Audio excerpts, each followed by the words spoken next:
साथियों, जो 2 वर्ष की बेटी के साथ में जो जघन्य अपराध हुआ है, ये अपराध इतना जघन्य है कि जिस व्यक्ति ने अपराध किया है कि वो कितना शातिर अपराधी होगा कि जिस बेरहमी से उस बच्ची को मारा गया है। और उससे भी बड़े दुख की बात यह है कि 2-3 दिन इस घटना को हो गए हैं, अभी तक भी इस घटना का खुलासा नहीं हुआ है। हमें ऐसा लगता है कि उत्तर प्रदेश सरकार में अपराधी पल रहे हैं। जो प्रदेश की सरकार बार बार ये दम भरती है, ये कहती है कि हम दलित पिछड़ों का नेतृत्व कर रहे हैं, हम दलित पिछड़ों को अधिकार देंगे, उनको न्याय करेंगे, तो हमें ऐसा लगता है कि सबसे ज्यादा उत्पीड़न इस सरकार में दलित पिछड़ों का हो रहा है। लेकिन हम ये कहना चाहते हैं कि भीम आर्मी जय हिंद संगठन एक पूरे देश के अंदर एक बड़ा आंदोलन चला रहा है। देखिए, देश और प्रदेश की जनता जो जिले के अधिकारी होते हैं उनसे न्याय की उम्मीद होती है, और अगर आप न्याय नहीं करेंगे तो फिर जनता सड़क पे उतरेगी मजबूरन, और फिर वो आंदोलन करेगी। और उससे पहले मैं आपको एक बात कहना चाहता हूं मेरठ के लोगों कि ये अपराध पहली बार नहीं हुआ है। मेरठ में जितने भी अपराध हुए हैं सब में हम लोगों ने न्याय की बात करी, लेकिन मेरठ के अंदर ही सबसे ज्यादा अपराध क्यों हो रहा है?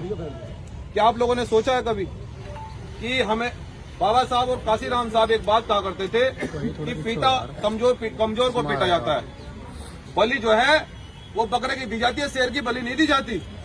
तो ये जो शेर हाथी जैसा समाज सो रहा है, मैं आपसे कहना चाहता हूं कि अगर सरकार, अगर प्रशासन अगर न्याय नहीं करता है तो फिर यहाँ आने का काम करोगे नहीं करोगे बताओ? क्योंकि देखो, हम नहीं चाहते कि कल किसी और बेटी के साथ भी हो, और इन घटनाओं पर रोक लगनी चाहिए, क्योंकि जब तक आप घर से निकलकर इन घटनाओं का सामना नहीं करोगे, अपराधी को लगता है कि ये 2-3 दिन उछल कूद करते हैं, शांत हो जाते हैं।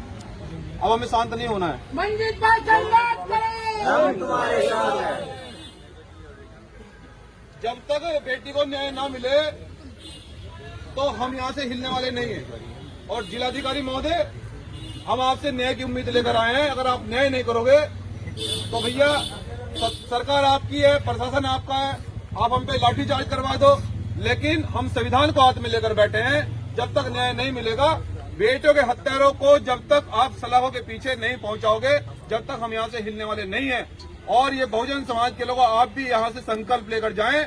अगर हमें प्रशासन न्याय की उम्मीद नहीं जगती है, कोई यह न्याय प्रिय कोई आश्वासन नहीं देता है प्रशासन, तो फिर तैयार करना महापंचायत जिलाधिकारी के ऑफिस के सामने होगी।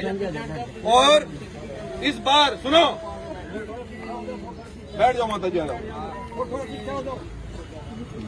अब ये एक पीड़ित परिवार हो रहा है। कल एक हमारे भाई को गोली मारी। माता जी बैठ जाओ, भैया बैठ जाओ, आप बैठ जाओ, बैठ जाओ माता जी, बैठ जाओ माता जी, ये बैठ जाओ बहन, बैठ जाओ। अब ये परिवार एक और आ गया है। इस परिवार के व्यक्ति को कल गोली मारी गई है, उसमें भी अब तक कोई स्पष्टीकरण नहीं आया। तो हम ये कहना चाहते हैं कि जिस प्रकार से गोलियों से हम लोगों को भूना जा रहा है, गाजर मूली की तरह काटा जा रहा है, कब तक सहन करोगे? क्या हम लोग गाजर मूली की तरह कटने के लिए पैदा हुए? नहीं। अरे हमारे पुरखों ने शासन किया है देश के अंदर, संविधान निर्माता की कौम से हम लोग आते हैं। हमें इस अपराध का सामना करना पड़ेगा, और सब लोग संविधान को हाथ में लेकर देखो, इस बार हम सरकार का ऐसा इलाज करेंगे कि ध्यान रखेगी सरकार भी।